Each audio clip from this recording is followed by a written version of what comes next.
मेरी शुभकामनाएं। परम आदरणीय पालीवाल साहब, जैन साहब और सभी शिक्षक यहाँ पर उपस्थित हैं। आज बहुत महत्वपूर्ण दिन है और विषय उद्यमिता शिक्षा। आप बहुत बड़े बड़े काम कर रहे हैं, आप लोगों का हमको काम पता है, जो काम हो रहा है। जो मैं कर पा रहा हूँ उसके बारे में थोड़ी सी बात करूँगा कि जो भारतीय उद्यमिता विकास संस्थान पिछले 40 वर्षों से उद्यमिता के क्षेत्र में ही काम कर रही है और जो हमारा रीच है, जिनको हम प्रभावित कर पा रहे हैं, वो स्कूल के छात्र हैं, कॉलेज के स्टूडेंट्स हैं, यूथ हैं, किसान हैं, जनजातीय क्षेत्रों के युवा हैं, जनजातियाँ हैं, महिलाएं हैं और दिव्यांगजन हैं। इन सब के साथ हम काम कर रहे हैं और सबके लिए अलग अलग अप्रोच, अलग अलग मॉडल में काम करते हैं, जिससे उद्यमिता केवल शिक्षण तक न रहे बल्कि उसके बाद दिखाई दे।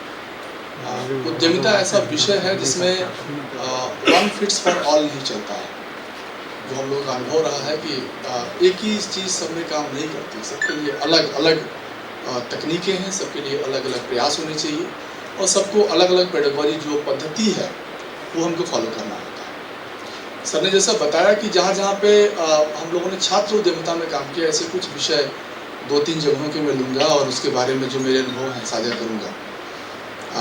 उत्तराखंड में लगभग 3 साल पहले हम लोग माननीय मुख्यमंत्री से मिले। उनका ये कहना था कि हमारे यहाँ से छात्र यहाँ से माइग्रेट हो रहे हैं, युवा माइग्रेट हो रहे हैं, चले जा रहे हैं, छोटे बड़े सभी छात्र, और वो दिल्ली चले जाते हैं या बड़े शहरों में चले जाते हैं छोटी सी नौकरियाँ करने के लिए, 18,000-12,000 की नौकरियों के लिए। और मेरी ये समस्या है कि गांव जो है वो घोस्ट विलेज बनते जा रहे हैं। उत्तराखंड की बात में कर रहे हैं, जो पहाड़ी गांव हैं वहाँ पर लोग चले जाते हैं, पलायन कर लेते हैं, तो पूरा गांव खाली हो जा रहा है। छोटे छोटे गांव होते हैं वहाँ पे, 10 घर 12 घर के गांव होते हैं, उसमें 6 घर चले गए तो बाकी 6 ऐसे ही छोड़ देते हैं क्योंकि वहाँ पे रहना मुश्किल होता है। उनका ये कहना था कि क्या आप हमारे लिए कुछ कर सकते हैं, हमारे युवाओं को यहाँ पर रोकने के लिए, माइग्रेशन कम करने के लिए क्या प्रयास कर सकते हैं। हमारे महानिदेशक प्रोफेसर सुनील शुक्ला साहब और मैं, हम दोनों गए थे। हमने कहा कि हम आपके लिए एक देवभूमि उद्यमिता योजना एक बनाकर उसको इम्प्लीमेंट करना चाहते हैं। उन्होंने कहा कि क्या होगा इसमें, आप ट्रेनिंग देने वाले हो, आप स्किल करने वाले हो, नहीं ये सब तो सब कोई करेगा। ये सब करने के लिए तो बहुत सारी और भी संस्थाएँ हैं, विद्यालय हैं, विश्वविद्यालय हैं, वहाँ पर हो पाएगा। जो महत्वपूर्ण है वो यह है कि इस ट्रेनिंग के बाद क्या होना है, हम उस पर काम करते हैं। ट्रेनिंग के बाद बहुत सारे लोगों को ये जानकारी नहीं हो पाती है कि ट्रेनिंग के बाद क्या करना है, जबकि वास्तविकता है उद्यमिता में ट्रेनिंग के बाद ही काम शुरू होता है।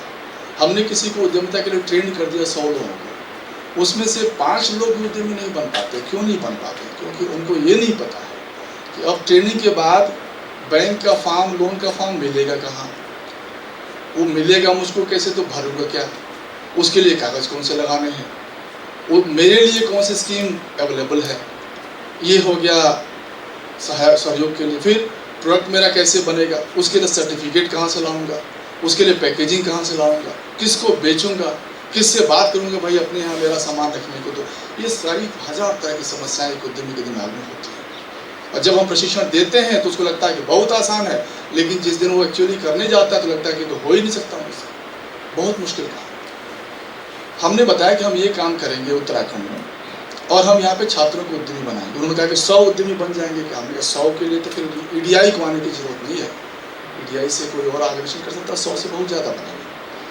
हम लोगों ने प्रयास किए तो पता चला कैंपस में बच्चे नहीं आते, डिग्री कॉलेज में कैंपस में बच्चे नहीं आते। सचिव साहब ने बताया कि अगर 10% बच्चे आ जाएं, इतनी कुर्सियाँ नहीं हैं हमारे पास, तो बच्चे आते ही नहीं। बच्चे क्या करते हैं, नाम लिखवाते हैं, उसके बाद नौकरी करने चले जाते हैं, वापस आते हैं, एग्ज़ाम देते हैं और सर्टिफिकेट ले जाते हैं। ये सच्चाई है, हायर एजुकेशन में ऐसा होता है, गवर्नमेंट इंस्टीट्यूशंस में बात कर रहा हूँ। इसमें किसी का दोष नहीं है और किसी को नहीं हम ब्लेम कर सकते कि किसकी समस्या है। अगर हम वहाँ पर वही चीज़ दे रहे हैं जो किसी किताब में है तो बच्चा आएगा नहीं। बच्चे को लगता है कि यहाँ पे दिन भर जाऊँ आऊँ, वो किताब ही पढ़ना है तो मैं ही पढ़ लूँगा, उसके साथ कुछ कमा लूँगा, इसलिए बच्चा नहीं आता। तो क्या परिवर्तन करना पड़ेगा? बच्चे को वो चीज़ देना पड़ेगा जो किताब में नहीं मिलता है। बच्चे को हैंड होल्डिंग देना पड़ेगा, उसको मेंटरिंग करना पड़ेगा, उसको नॉलेज देना पड़ेगा। साहब ने बताया इन्फॉर्मेशन सबके पास है, वो हमसे ज़्यादा उनके पास है क्योंकि वो युवा हैं, उनको सब चीज़ों का एक्सेस है, हमसे ज़्यादा जानते हैं। तो जब हम नॉलेज देते हैं तो बच्चा पूरी तरह से क्लास में रहता है। और आप लोगों को आश्चर्य होगा कि जब हमने काम शुरू किया वहाँ पर तो हमें खुद भी एक अलग अनुभव हुआ कि पूरे 40,000 बच्चे जुड़े हमारे साथ। उत्तराखंड बहुत छोटा सा राज्य है, कुल 1 करोड़ की पॉपुलेशन है वहाँ पर। 124 कैंपस में हम लोगों ने काम शुरू किया एक साथ, 40,000 युवा जुड़े। और उसमें उससे बड़ी बात 70% गर्ल्स, मतलब छात्राएं जुड़ी, जो अपने आप में आश्चर्यजनक है कि ऐसा कैसे हुआ कि उद्यमिता तो युवकों का फील्ड है या मेल डोमिनेटेड एक तरह से सेक्टर है, महिलाएं जुड़ रही हैं। तो उनसे जब पूछा गया तो उनको लगा कि नहीं, हमें कुछ गेनफुल, कुछ सही ऐसी चीज़ मिल रही है जिससे हम अपना कुछ कर पाएंगे, हमें कहीं जाने की जरूरत है, हमें नौकरी मिलने वाली है नहीं, नौकरियां हैं ही नहीं इतनी, और जो पढ़ाई हम करते हैं उसमें नौकरी मिलेगी नहीं, हम बम्बई दिल्ली जा नहीं सकते, हमारे लिए उद्यमिता बहुत आसान है। ऐसे करके हम लोगों ने काम शुरू किया। एक छात्र की कहानी बताता हूँ, छोटी सी है, कि इम्पैक्ट कैसे होता है। एक छात्र ऐसे सेशन ले रहा था तो मैं तो बताया कि पूछता हूँ बच्चों से तुम किस बैकग्राउंड से। उसने बताया कि मैं लाल चावल हमारे यहाँ उगाते हैं, पुरोला एक जगह है, बड़ा अच्छा लाल चावल होता है। उसने बताया लाल चावल उगाते हैं और क्या करते हो उसको, तो ट्रक से भेज देते हैं, कोई आके खरीद के ले जाता है, फिर वो जो करता है। तो मैंने पूछा तुमने नहीं कभी प्रयास किया जानने का कि ये बिकता कितने में है, तुम कितने बेचते हो? तो 65 रुपये किलो बेचता है, और जो बेचता है वो कितने में, तो कभी नीचे पहाड़ के लोग जल्दी नीचे नहीं आते, जहाँ है वहाँ पे खुशहाल है। उनका जाके पता करके आओ कितने मिलता है। तो पता करके आया तो उसको पता चला 260 से लेकर 400 रुपये तक किलो लाल चावल मिलता है देहरादून में। पुरोला वहाँ से 4 घंटे की दूरी पर है, बहुत ज़्यादा दूरी पर नहीं। हमने पूछा तुम नहीं कर सकते काम? दूसरे दिन जब आया लौट के तो सर कहाँ से कर पाएंगे, कहाँ से पूंजी आएगी, वो पैकेजिंग है, मशीनें हैं, वो सब कहाँ से कर पाएंगे?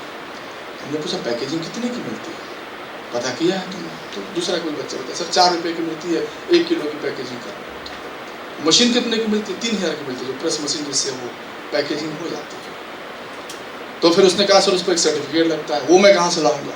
वो फसाई का सर्टिफिकेट होता है। फसाई का सर्टिफिकेट कहाँ से मिलता है, कितने रुपए का मिलता है? तो उसको पता नहीं था, वो 100 रुपये का मिलता है। हम सबको पता है 100 रुपये का फसाई का सर्टिफिकेट मिलता है। कुछ सरकारें तो फ्री कर दिया हम लोगों ने, निःशुल्क मिलता है। फसाई का सर्टिफिकेट मिल जाने के बाद से कोई भी खाने पीने का सामान कहीं बिक सकता है अगर पैकेज हो गया तो। ये काम उसने किया, उसको पता चला। अब वो क्या करता है बच्चा, देहरादून में उसने किराए का घर लिया हुआ है, वो ट्रक से भर के सामान वहाँ ले आता है, अपना 4 लोग रखा है, पैकेजिंग करते हैं और उन्हीं को बेचता है। सुविधा मॉल वहाँ पर है, बहुत सारा सुविधा स्टोर्स है, उनको बेचता है 240 रुपये, जो 65 रुपये का बेचता था। इसमें क्या फ़र्क हुआ? केवल इतने का फ़र्क हुआ कि हमने उसको वो चीज़ें बताई कि जो वो अप्लाई करेगा तो वो उद्यमी बन जाएगा और उसको बहुत बड़ा मार्जिन होगा। किसान से उद्यमी बनने का इतना ही अंतर है, कोई बहुत बड़ा अंतर नहीं है। उसको फसाई चाहिए, उसको पैकेजिंग का सामान चाहिए, उसको पैकेजिंग करने वाले लोग चाहिए और अपना ही सामान, थोड़ी सी पूंजी चाहिए जो सरकार हर जगह देती है, चाहे मुद्रा हो, चाहे स्वनिधि हो, चाहे PMEGP हो, कोई भी स्कीम हो, सब जगह मिलता है। नहीं मिलता है तो किसी से लेकर शुरू कर सकते, क्योंकि मार्जिन बहुत बड़ा है। ये एक स्टोरी। दूसरी एक छात्रा की स्टोरी है, एक बॉटनी की छात्रा है, उसने ऐसे हजारों स्टोरी है लेकिन मैं कुछ बताता हूँ जो कितनी आसानी से शुरू हो सकता है। एक छात्रा है बॉटनी की, वो उसको पूछा गया कि तुम कुछ करो। हम लोग जब सेशन देते हैं तो कहते हैं या तो रिसोर्स बेस्ड एंटरप्राइज बनेगा या स्किल बेस्ड बनेगा। सबसे आसानी से या तो मेरे पास कुछ रिसोर्स हो, खेती बाड़ी हो, घर हो, कोई मशीनें हो, गाड़ियाँ, कुछ भी रिसोर्स हो, या मेरे पास कोई स्किल है। उससे पूछा गया तो वो बॉटनी पढ़ती है और उसको पता है कि सारे पौधों में क्या क्या इंग्रेडिएंट्स हैं, क्या क्या उसके अंदर कॉम्बिनेशंस हैं, केमिकल जो भी होता है। तो हमने पूछा कि तुम कुछ नहीं कर सकते? तुमने भी तो बोला है कि सर मैं अपना एंटरप्राइज लगाना चाहती हूँ, तो क्या रिसोर्स है तुम्हारे पास? बोला सर कोई रिसोर्स तो मेरे पास नहीं है, लेकिन हमारे गाँव में बिच्छू घास बहुत होती है। आप लोगों ने सुना होगा बिच्छू घास के बारे में। बिच्छू घास छूने से करंट लगता है, तो छुएंगे तो उसको खेती बाड़ी खेती के किनारे लगाया जाता है कि जानवर अंदर न चले जाए। इसके लिए पहाड़ पे लोग उसको लगाते हैं, छूते नहीं है, उसको काट देना पड़ता है, सूख जाता है तभी आप छू सकते हैं। तो उसने कहा बहुत ज़्यादा है यहाँ पर, तो पूरा वही है, उसका कोई यूज़ नहीं होता, क्या कुछ उससे हो सकता है? हमने कहा तो टेस्ट करो। तो उसने टेस्ट किया तो उसको पता चला कि वो बेस्ट एंटीऑक्सीडेंट है, बेस्ट क्वालिटी का एंटीऑक्सीडेंट है। तो क्या कर सकते हैं? तो उससे चटनी बना सकते हैं, लेकिन चटनी की शेल्फ लाइफ कम होती है। सबसे ज़्यादा क्या लोग आजकल परिवारों में सबसे ज़्यादा क्या लोग ले रहे हैं लिक्विड फॉर्म में? तो चाय पीते हैं, चाय बहुत बड़ी मात्रा में पीते हैं। तो चाय बना, उसने चाय बनाया, खुद उसका ब्रांड नेम है। पहाड़ी शब्द खुद का कुछ अलग भी नहीं होता है, वो खुद हमारा हिंदी का शब्द नहीं, उसने ये ब्रांड बनाया। अब वो क्या करती है कि वो सुखाती है, उसको काटती है, सिंपल प्रोसेस है, और उसकी शेल्फ लाइफ के लिए कुछ केमिकल्स डालती है जिससे उसकी शेल्फ लाइफ बनी रहे। पैकेजिंग करी है और हर महीने लाखों की बिक्री है उसकी। अभी पढ़ रही है, अभी छात्रा है, अभी वो MSc फर्स्ट ईयर में गई। हमने कुछ नहीं किया, हमने उसको बताया कि क्या रिसोर्स है और क्या बन सकता है और कैसे बन सकता है, इतना ही। मेरे कहने का मतलब ये है कि हमें बच्चों को जगाना पड़ता है कि तुम क्या कर सकते हो। एक बार अगर उसको इनकम होनी शुरू हो गई, वो कभी नौकरी में जाएगा तो उसको लगेगा कि नौकरी कितनी खराब चीज़ है और अपना एंटरप्राइज कितना अच्छा है, कितना स्कोप बड़ा है इसमें, और क्या क्या। अब वो उसके और भी वैरायटी ऑफ प्रोडक्ट्स बना रही है और कई तरह के जूसेस बना रही है, कुछ कॉम्बिनेशंस करके बना है, और उसका अभी बिजनेस बहुत बढ़िया चल रहा है। ऐसे स्टोरीज हमने क्रिएट की बहुत सारे। लद्दाख में हम काम कर रहे हैं, अभी साथ में वही बता रहा था। लद्दाख जैसी जगह पे हम लोगों को चैलेंज था कि यहाँ पे एंटरप्राइज नहीं बन सकते, क्योंकि लद्दाख के लोग तो केवल नौकरी कर सकते हैं और 6 महीने लद्दाख बंद रहता है, पूरी दुनिया से कटा रहता है, वहाँ व्यवसाय हो ही नहीं सकता है। हम लोगों ने उसके लिए काम किया। पिछले साल लगभग 100 एंटरप्राइज एक ही दिन लॉन्च कराए बच्चों के, और पहली बार कुछ प्रोडक्शन लद्दाख में हो रहा है, वो बच्चे कर रहे हैं, वहाँ के लोग नहीं कर पाए। पश्मीना भी वहाँ पे नहीं प्रोड्यूस होता, वो श्रीनगर आता है, और श्रीनगर में शॉल बनती है पश्मीना की, वहाँ नहीं बनता। लेकिन पहली बार ऐसा हुआ कि हम लोग वहाँ पे प्रोजेक्ट कर रहे हैं एंटरप्राइजिंग लद्दाख के नाम से। 4000 बच्चे वहाँ पे हमारे साथ जुड़े हैं, और उसमें हम यही काम कर रहे हैं कि उनको क्या रिसोर्स वहाँ पर है वो ढूंढना है, उससे क्या बन सकता है इस पर काम करना। इसके कोई पैसे नहीं लगते। बच्चों में बहुत क्यूरियोसिटी है, वो बहुत तरीके से जान जाएंगे कि इससे क्या हो सकता है। वो खाली हमें उनको टास्क ओरिएंटेड बनाना है कि तुम्हें करके ले आना है, पूछना है। दूसरा, हमने शिक्षकों से ऐसे ही बैठे थे, हमने उनसे आग्रह किया कि आपको ये काम करना बहुत जरूरी है। बोले, बहुत सारे लोग बोले कि सर हम संस्कृत के शिक्षक हैं, हम कैसे काम करें, हम तो हिस्ट्री पढ़ाते हैं, हम कैसे काम, हम तो उद्यमिता नहीं जानते। हमने कहा आप उद्यमिता नहीं जानते, आप पहले उद्यमी शिक्षक, जैसे साहब ने बताया, उद्यमिता का मतलब व्यवसाय नहीं होता है केवल। उद्यमिता का मतलब हम कौन से अवसरों को कैसा दोहन कर लेते हैं अपने लाभ के लिए, समाज के लाभ के लिए, उद्यमी व्यवहार होता है। तो शिक्षक को वही बनना है। उनसे हमने कहा कि आप एक काम शुरू कर दीजिए करना, कि जब क्लास में आप जाइए तो जो बच्चे जो पढ़ा रहे हैं, जिनको केमिस्ट्री आप पढ़ा रहे हैं, उनसे आप ये कहिए कि तुम उद्यमी भी बन सकते हो। आपने कभी कहा ही नहीं है क्लास में, आज तक कभी क्लास में नहीं कहा कि तुम केवल IAS बनोगे, PCS बनोगे, डॉक्टर बनोगे, इंजीनियर बनोगे, केमिस्ट बनोगे, कभी एंटरप्रेन्योर बनोगे, बात ही नहीं किया है आपने। वो कहाँ से जानेगा? उसने तो मान लिया है कि मैं एंटरप्रेन्योर बन ही नहीं सकता, क्योंकि हमारे टीचर ने कभी कहा नहीं। टीचर तो कहते हैं कि ये बनोगे, तो हम वही बनना चाहते हैं। तो आप ये काम करिए कि टीचर्स क्लास में बोलिए कि तुम उद्यमी बन सकते हो, तो सोचना शुरू कर देगा। टीचर ने कहा है तो कोई बात तो है कि मैं बन सकता हूँ। उससे पूछिए, उससे तुमने सोचा क्या, फिर पूछिए तुमने कोई अपॉर्चुनिटी ढूंढी क्या। इतना खाली करेंगे तो माहौल कैंपस का बदल जाएगा, बच्चा आना शुरू कर देगा, बच्चा आपसे बात करना शुरू कर देगा, और बच्चा आपके साथ इस बारे में बात करेगा। आपको खाली ये बताना है कि सरकार में कौन सी सुविधाएं हैं, तुम कहाँ से लोन ले सकते हो, तुम कैसे एंटरप्राइज शुरू कर सकते हो, कौन से ई-कॉमर्स का बेनिफिट लोगे, वगैरह। और शिक्षक जनों के सहयोग से हम इस समय 4 प्रदेशों में ये काम कर रहे हैं। तो लद्दाख में एंटरप्राइजिंग लद्दाख के नाम से, उत्तराखंड में देवभूमि उद्यमिता योजना के नाम से, गुजरात में उद्यमी अभियान के नाम से, गोवा में मुख्यमंत्री स्वयं रोजगार योजना के नाम से, और अब हम धीरे धीरे, मैं सबको बता रहा था कि हम स्कूलों में जाने लगे हैं। स्कूल के बच्चों को उनमें तो और क्यूरियोसिटी है। एक एक्सपेरिमेंट किया था हमने कैंपस में, बच्चे आए थे, स्कूल वाले बच्चे आए थे, और उसी समय मास्टर्स मैथमेटिक्स के बच्चे आए थे। तो मैं जनरली एक्सपेरिमेंट करता हूँ, थोड़ा सा समझने के लिए व्यवहार क्या बदल रहा है। तो स्कूल के बच्चों को एक टास्क दिया, 3 घंटे का टास्क था कि आपको हमारे ही कैंपस में, PDI कैंपस में 3 घंटे में कुछ भी अर्न करके ले आना है। कोई व्यवसाय, कोई स्किल, कुछ भी करो, 3 घंटे का टाइम में क्लास खत्म, जाओ जो करना हो करो, 3 घंटे में कुछ पैसे कमा के ले आओगे। अनएथिकल कुछ नहीं करना है, कैंपस के बाहर निकलना, छोटे बच्चों को। यही चीज़ हमने मास्टर्स के बच्चों को रखा कि आप लोग मास्टर्स इन मैथमेटिक्स हैं, आप लोगों ने मास्टर्स की पढ़ाई करी है, 3 घंटे का समय है, अपने नॉलेज की अप्लाई करिए और कुछ भी अर्न करके ले आइए। जब सबसे पहले हम स्कूल वाले क्लास में गए, 3 घंटे बाद तो कोई था नहीं, सब गायब थे। तो हमने बताया अपने सेक्रेटरी को, भाई बुला के ले आओ बच्चों को, कहाँ पे हैं। उसके बाद में मास्टर्स में गया, वहाँ सब बैठे हुए थे। तो हमने पूछा आप लोगों ने कर लिया अपना टास्क? तो उन्होंने कहा सर आप क्या कहें, हमको समझ में नहीं आया। 3 घंटे इसमें बिता दिए, क्या कहे आप, हमको समझ में नहीं आया। हम कैसे पैसे कमा सकते? हम तो मास्टर्स मैथमेटिक्स, हम तो, हमारा काम तो यहाँ पे है ही नहीं कोई। हम इस कैंपस में कैसे, तो आप उद्यमिता पढ़ाते हो, हम कैसे काम करेंगे? उनके पास इस तरह के बहुत सारे सवाल हैं। फिर बच्चों जब इकट्ठा किए तो सब कमा के पैसे ले आए थे, छोटे बच्चे स्कूल वाले। मैंने पूछा 2-3 को बुलाया, कैसे कमाए? बहुत कुछ लोग कमा के लाए। सर हमने इसको डांस सिखाया, इससे 10 रुपये लिए। ठीक, हमने इसको डाउनलोड करना सिखाया तो इससे इतने पैसे। हमने एक फुटबॉल कंपटीशन कराया, एंट्री फीस रखा, जो जीता उसको 50 रुपये दिए, बाकी सबसे 10-10 रुपये। आप सरप्राइज करेंगे कि बच्चों ने बहुत पैसे कमा लिए थे उन्हीं 3 घंटों में। और मास्टर्स मैथमेटिक्स वाले लोगों ने कुछ नहीं कमाए थे, बैठे रह गए थे। इसमें दोष किसका है? हमारे जैसे शिक्षकों का है। हमने ये नहीं बताया कि ये मैथमेटिक्स की पढ़ाई का उपयोग कहाँ पर होगा। हमने बताया कि रॉकेट उड़ा देना, नहीं तो फिर घर बैठ जाना, और कोई काम नहीं। ये बहुत बड़ी समस्या है। एप्लीकेशन ओरिएंटेड हम बात ही नहीं कर पाए क्लास में। हमने केवल थियरी पढ़ाई है, हमने केवल उसका उपयोग कुछ लिमिटेड सेक्टर्स में बताया है। अगर वो आदमी वहाँ नहीं जाता तो बेरोजगार हो जाता है, उसको पता ही नहीं कि इसका उपयोग और कहाँ पे हो सकता है। जबकि उद्यमिता कोई रॉकेट साइंस नहीं है, वो हम सबके अंदर में है। वो हमको ये बस जानना है कि कौन सा अवसर है, कौन सा रिसोर्स है, कौन सा स्किल हमारे पास है, हम उसका उपयोग कर लें और उससे किसी को इम्पैक्ट करेंगे तो पैसे मिलेंगे।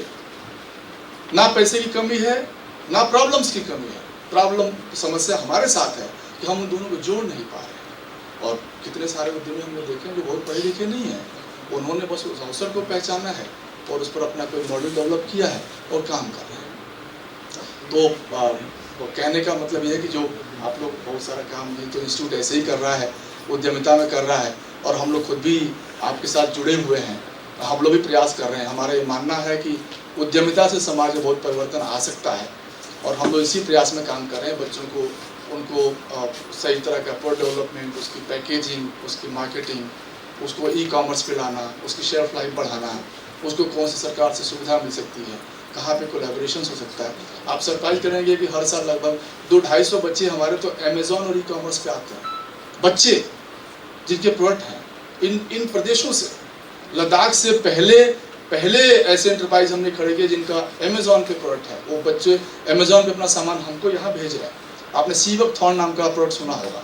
सीबकथॉर्न इसमें बहुत पॉपुलर हो गया है, जो उसका बेरी है, पल्प है, निकाल के उस पर काम हो रहा है। हमारे सब बच्चे काम कर रहे हैं उसके ऊपर। एप्रीकॉट वहाँ का सबसे बेस्ट क्वालिटी होता है पूरी दुनिया में।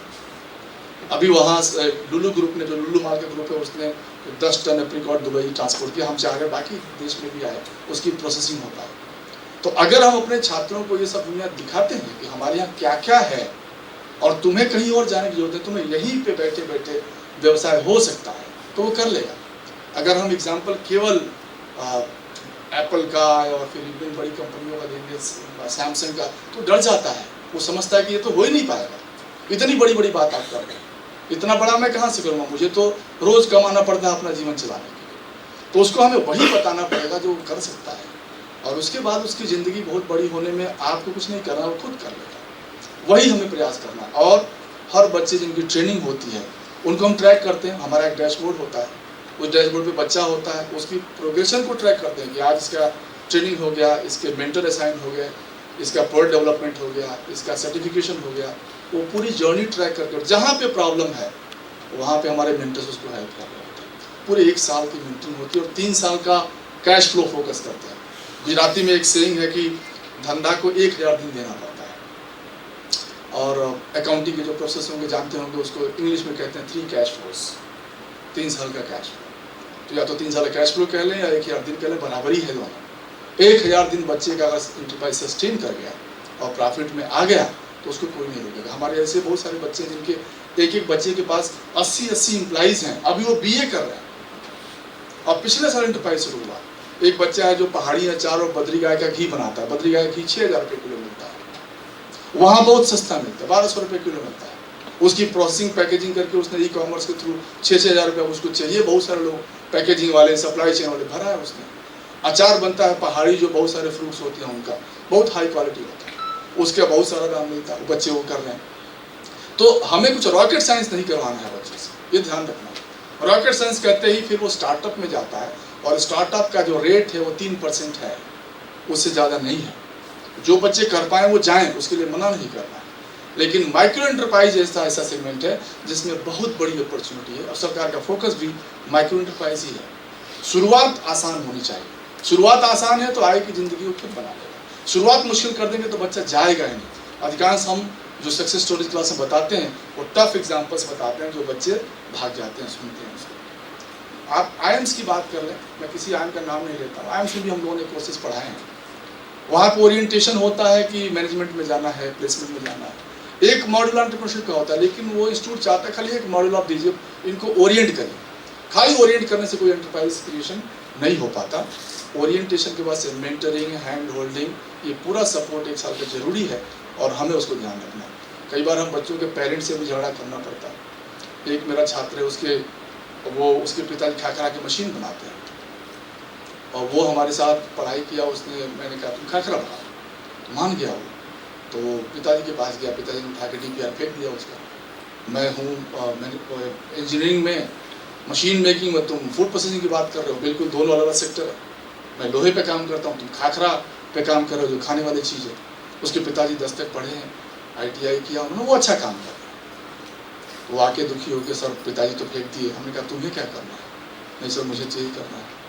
फिर उनका वो किसी काम से अहमदाबाद आए तो मुझे ले गया, सर चल के आप बात करिए। उनका तुम गाली सुनवाओगे, तुम बुरा बोलेंगे मुझको। गए, जाना ही है बच्चे को। जब समय दिया है, हमने तैयार किया, तो हमारा विश्वास होना चाहिए उसके ऊपर। गए, उसके पिताजी ने क्या क्या सुनाया दुनिया भर का, बच्चे को बिगाड़ दिया, खराब कर दिया आपने, किसके लिए भेजा था, मेरा बिजनेस और आगे बढ़ाएगा, डुबा देगा, ये है, बड़ा बेटा यही है, सब कुछ सुनाया। हमने कहा आपने इतना पैसा खर्चा किया, वो तो आपका पैसा है, मेरा समय इतना बर्बाद क्यों करवाया? हमारे इंस्टीट्यूशन का समय बर्बाद हुआ, हमने बहुत समय लगाया इसके ऊपर। और अगर वो कह रहा है तो करेगा, आप विश्वास करिए। तो बोले करना है तो अहमदाबाद में जाकर करे, भरूच में नहीं करना। थोड़ा गुजराती लोग थोड़े से टफ होते हैं। तो मैंने उससे कहा देखो अगर तुम्हें करना है तो चैलेंज लेना पड़ेगा, और तुम्हें विश्वास है तो तुम वहाँ से अहमदाबाद आके करो। उसने भी मान लिया मैं करूँगा अहमदाबाद जाकर। वो उसके पहले यूके में पढ़ा था, उसकी ग्रेजुएशन यूके में हुई थी। वो यूके कम्युनिटी कुछ उसके पास एक्सेस था, तो उसने बात किया वहाँ पर खाखरा की बात। और खाखरा कहाँ से लाना है? जहाँ पिताजी ने मशीनें बेची हैं, जो खाखरा बनाते हैं, जो खाखरा बच जाता है वो खाखरा उठाना वहाँ से। अच्छा है आइडिया, उनको भी अच्छा, जो मशीन खरीद रहे हैं कि भाई बच जाएगा ये खरीद लेगा, हमें नहीं बिकेगा तो। और उसने बातचीत किया, पढ़ा लिखा था, और उसको ऑर्डर मिल गया, कंटेनर भर का ऑर्डर मिल गया यूके से। बहुत बड़ा ऑर्डर होता है, एक कंटेनर का ऑर्डर मिल गया। उसने बेचना शुरू किया, 3-4 महीने में पिताजी तो मान गए, फिर चला गया। फिर एक दिन उसका फ़ोन आया, पिताजी बात करना चाहते हैं। फिर कोई समस्या है? तो नहीं पिताजी बात करना चाहते हैं। हमने बताइए आप कब आएंगे? हमें क्या हो गया? हम एक बड़ा फूड पार्क खोल रहे हैं खाखरा का बड़ोदरा में। हमने कहा आप मशीन छोड़ दिए? नहीं मशीन भी चलेगा, वो छोटा वाला चलाएगा, बड़ा वाला फूड पार्क 25 एकड़ का फूड पार्क खोला है। बहुत सारे खाखरा, बहुत वैरायटी ऑफ खाखरा। वो चूँकि लड़का बहुत ब्राइट था तो उसने बहुत तरह खाखरा डेवलप किया और वो बहुत अच्छा था। उसको बेस्ट इनोवेटर अवार्ड मिला वगैरह वगैरह। और खाखरा बनाते बनाते उसने मशीनों को ठीक कर दिया, क्योंकि खाखरा बनाने से पता चला कि मशीनों में कमियां कहाँ कहाँ। तो जो मशीन पहले 8 स्क्वायर फीट में आती थी उसको बहुत छोटा कर दिया, तो उसकी बिक्री बढ़ गई। अब वो दूसरे देशों में एक्सपोर्ट करता है, मशीन भी और खाखरा भी। कहने का मतलब है कि हमें माता पिता भी गाली देंगे क्योंकि हम तो टीचर हैं, लेकिन इसीलिए कहा गया ना कि टीचर माता पिता से भी बड़ा होता है, तो हमें वो रिस्पॉन्सिबिलिटी लेनी पड़ेगी। ऐसी बहुत सारी स्टोरीज हैं, छात्राओं की स्टोरी जहाँ माता पिता तैयार नहीं थे, लड़की है इसकी शादी हो जाएगी, आप क्यों नहीं समझ रहे हैं? कलकत्ता मुझे जाना पड़ा, उसने कहा कि सर मैं बात मान नहीं रहे हैं पिताजी। और उसके पिताजी कहना पड़ा आपने इसको भेजा, ये हमारे गोल्ड मेडलिस्ट, हमारा सक्सेस के हिसाब से फेल कर रहे हैं। बोला रहे आप जानते नहीं है लड़की है, शादी हो जाएगी तो फिर ठीक है वहाँ जाएगी तो करिए। हमने कहा वहाँ जाएगी तो जो करेगी, लेकिन अभी हमारा सक्सेसफुल केस आप फेल करना चाहते हैं। समहाउ हमने कन्विंस किया, माता का सपोर्ट मिल गया, उसने कैफे खोला, बाद में यूके में उसकी फ्रेंचाइज वगैरह शुरू। तो वो बैरियर भी हमें ही पार करना पड़ता है, बच्चा नहीं पार कर सकता है, आपको पार करना पड़ेगा उसके साथ। अगर वो कर लेंगे तो सक्सेसफुल हो गया, फिर वो बच्चा जिंदगी भर कहता है कि मैं कैसे बना। ऐसे ही बच्चों से शिक्षक का सम्मान भी बचा हुआ है, और ऐसे ही शिक्षक का रोल हमारी सोसाइटी में बहुत बड़ा है। आप लोग तो अच्छा कर रहे हो, बहुत अच्छा करेंगे, जहाँ पे हमारा सहयोग होगा उसके लिए बहुत बहुत धन्यवाद।